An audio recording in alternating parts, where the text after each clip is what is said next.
जय हरी. एकादश स्कंध भाग 101. 6व्या अध्यायात नाथ महाराज चरणांचं सामर्थ्य सांगत आहेत.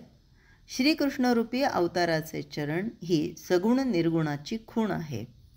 दृश्य किंवा अदृश्य किंवा स्थूल किंवा सूक्ष्म किंवा विश्व आणि परमात्मा यांना जोडणारी ती साखळी आहे. म्हणजे कोण आहेत तर ते चरण. ओंकाररूपी शब्दब्रह्म ते हेच होत. म्हणून परमात्म्य स्वरूपाची सगळी चित्सत्ता चरणांच्या ठिकाणी वास करते असं साधू संत सांगतात. एखाद्या माणसाचे पाय घट्ट धरले म्हणजे तो आपल्यापासून हलू शकत नाही. एकदा काय झालं, एक मोठे पदाधिकारी होते आणि घरातून निघता निघता खूप घाई आहे. सगळ्या लोकांना बाहेर उभे केलेले होते. त्यांना सांगितलं, तुम्ही तुमच्या गाड्यात निघून जा पटकन, मी आता निघालोच आहे, मला वेळच नाही आहे आणि आपलं ते काम झालंच पाहिजे, मीटिंग अर्जंट बोलवली आहे, झाली पाहिजे. आणि इतक्या घाईमध्ये असताना त्यांचं लहान लेकरू त्यांनी पटकन बापाच्या पायाला घट्ट मिठी मारली आणि इतक्या मोठ्या पदावर असणारा बाप, इतक्या घाईमध्ये असणारा बाप, त्याला आपल्या लेकराची मिठी सोडवता आली नाही. उलट आपल्या हातातलं सगळं सामान बाजूला ठेवलं, आधी लेकराला घेतलं, त्याचा लाड केला आणि मग बाप तिथून हल्ला. त्याचप्रमाणे भगवंताच्या चरणांचं ध्यान केलं की किंवा त्याचं अखंड सानिध्य लाभलं की हेच भगवंताचं अनुसंधान होय. श्रीकृष्णाचं कितीही स्तवन केलं तरी देवांच्या मनाची तृप्ती होईना. त्याच्या चरणानं गंगा पवित्र झाली. त्या चरणदर्शनानं आसुरी संपत्तीच्या पोटात धडकी भरते तर दैवी संपत्तीला मोठा आनंद होतो. ते चरण धार्मिकांना स्वर्गसुख तर अधार्मिकांना नरक दुःख देतात. कुणी त्याच्या चरणांची पूजा करून तरले तर कुणी त्यांचं ध्यान करून तरले. चरणांना वंदणारे आणि निंदणारे दोघंही निजपदाला पोहोचतात. म्हणजे आता वंदणारे पण आणि निंदणारे पण असं कसं, तर यामध्ये नाथांचा एक अभंग आहे. अवरोध विरोध करिता हरिभक्ती, सायुज्यता मुक्ती देणे तया. अग बग केशी असुर वधिले, सायुज्यता दिले पद त्यासी. विष पाजू आली पुतना मावशी, अक्षय पदासी दिले तिसी. म्हणजेच हे सगळे जरी पापी आले तरी ते भगवंताच्या चरणाजवळ आले, संपर्कामध्ये आले, म्हणून भगवंत त्यांना सर्वतोपरी त्यांचा उद्धार करतो. म्हणजे चरणांना वंदणारे आणि निंदणारे दोघेही निजपदाला पोहोचतात. पण जे त्यांची सर्वथैव उपेक्षाच करतात त्यांना मात्र अधप्पात होतो. चरणवंदनानं शिळा तरली तर चरणनिंदनानं शिशुपाल तरला. आता 100 अपमान किंवा 100 शिव्या भगवंताला दिल्या, या शिशुपालाचे 100 अपराध भगवंतानी आपल्या पोटात घातले आणि त्यालाही तरलंच. पण चरणकमलांची ज्यांनी उपेक्षा केली त्यांना रौरव नरकात जावं लागलं.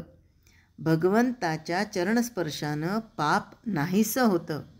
म्हणून आमचे संत सांगतात, संत चरण रज वंदुनी तत्वता, सायुज्य मुक्ती माथा पाय देऊ. थोरीव. आता हे सगळं याचं वर्णन केलेलं आहे. तर आत्ता आपल्याला भगवंताच्या चरणाचं बद्दल पाहायचं आहे की भगवंताच्या चरणस्पर्शानं पाप नाहीसं होतं. पाप नाहीसं झालं की दुराचार खुंटतो. दुराचार खुंटला की सद्गती प्राप्त होते. म्हणून भगवंताचे चरण हाच संसार तरायला खरा खुरा उपाय आहे. भगवंताचे चरण आत्मसुखाचा विस्तार करतात. भगवंतच काळाचा खरा नियंता आहे, म्हणून काळाला अकाली सत्ता चालवता येत नाही. ज्याचा जेव्हा जिथे मृत्यू भगवंताने लिहून ठेवलेला आहे तिथेच त्याचा मृत्यू घडणं. हे म्हणजे त्या काळालाही अकाली सत्ता चालवता येत नाही. देवांना अधिकारावर स्थापन करणारा भगवंतच, म्हणून देवांचा नियंता तोच. त्याच्याशिवाय इंद्रियांच्या सर्व क्रिया कोणाला करता येत नाहीतच, म्हणून कर्माचा स्वामी आणि नियंता तोच. आता परत एक उदाहरण नाथ महाराज इथे देतात, ते असं की नांगराला जुंपलेले बैल शेतकरी ताब्यात वागवतो आपल्या, त्याचप्रमाणे ब्रह्मदेहादी शरीरधारी सर्व देव त्याच्याच अधीन आहेत. बैलांपैकी जो मागे पुढे चालतो त्याला शेतकरी चापकाने मारतो. तसंच त्याच्या आज्ञेनुसार कली आणि काळ तंतोतंत वागतात. संसाररूपी शेतात तोच सगळ्यांना अधिकारावर जुंपतो. त्याच्याच आज्ञेनं प्रत्येक जीव आपापल्या कर्मानुसार शेताची मशागत करतो. भगवंत प्रथम अहंकाराची मेढ रोवतो. आता हे ऐकताना अवघड वाटेल, तर या ठिकाणी नाथांनी सांख्यशास्त्राप्रमाणे प्रकृतीचा उत्क्रांतिक्रम सांगितला आहे. सांख्यशास्त्र सांगतं की पुरुष प्रकृतीला भुलल्यावर तिची साम्यावस्था भंग पावते आणि बीजातून झाड निघावं तशी सूक्ष्म आणि स्थूल ही सृष्टी बाहेर पडते. प्रथम प्रधान किंवा महत्त्व बाहेर पडतं. सगळ्या सृष्टीला व्यापणारी ही जाणीव होय, ही बुद्धिप्रधान असते. नंतर अहंकार, मनस, 10 इंद्रिये आणि तन्मात्रे किंवा सूक्ष्म पंचमहाभूत निर्माण होतात. शेवटी स्थूल पंचमहाभूत निर्माण होऊन दृश्य विश्व आकार धारण करतं. प्रकृतीच्या या सर्व व्यवहारांवर भगवंताची सत्ता चालते, असं नाथांना इथे सांगायचं असणार. महत्त्वांचे खळे झाडून जीव पशूंना 3 गुणांच्या दोऱ्यांनी करकचून आवळून तो बांधून ठेवतो. उजाडल्यापासून मावळेपर्यंत जीव आपल्या कर्माचे फेरे घालत असतात.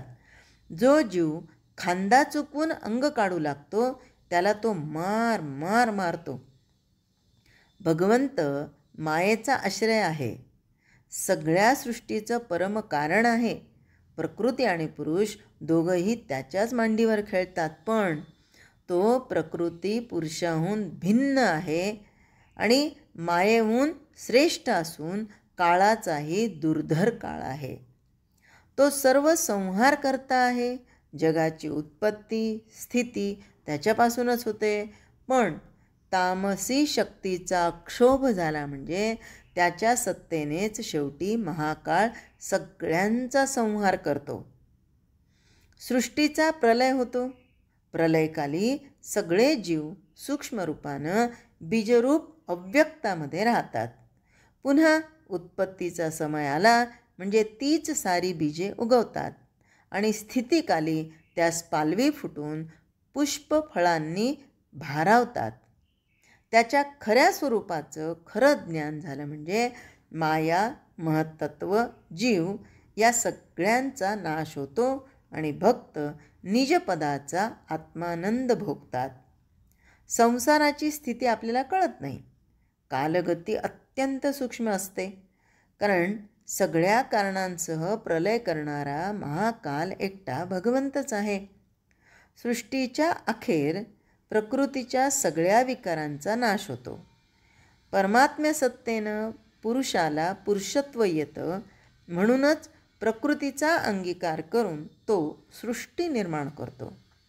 प्रकृती महत्त्वामध्ये गरोदर होऊन पंचतत्वांसह हिरण्यगर्भ धारण करते. त्यामध्ये संपूर्ण ब्रह्मांड असतं. काय काय असतं? हे पंचमहाभूत पृथ्वी, जल, अग्नी, वायू, आकाश, स्थूल अहंकार आणि अत्यंत प्रलय क्रियासूत्र ही सुद्धा ती आवरणं त्यामध्ये असतात. आता हे जर आपल्याला समजलं नाही तर याच्यासाठी नाथ महाराज आणखीन एक उदाहरण आपल्याला देतात की भावल्यांना जसा सूत्रधारी तसा हिरण्यगर्भाला परमात्मा.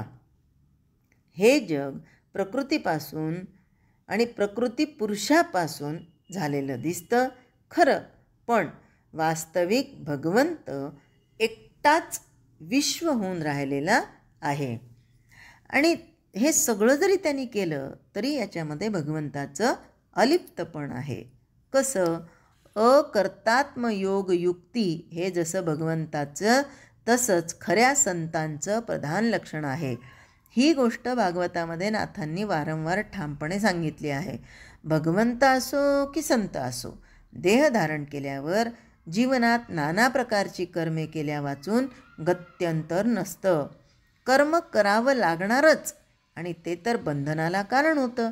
तेव्हा कर्म यथास्थित होऊन त्याचं बंधन आपल्याला लागणार नाही अशी काहीतरी युक्ती असली पाहिजे.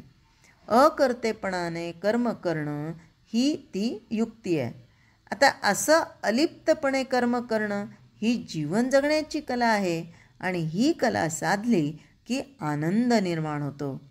ही कला शिकण्यास आपलं कर्तेपण भगवंताच्या पायी बळी द्यावं लागतं.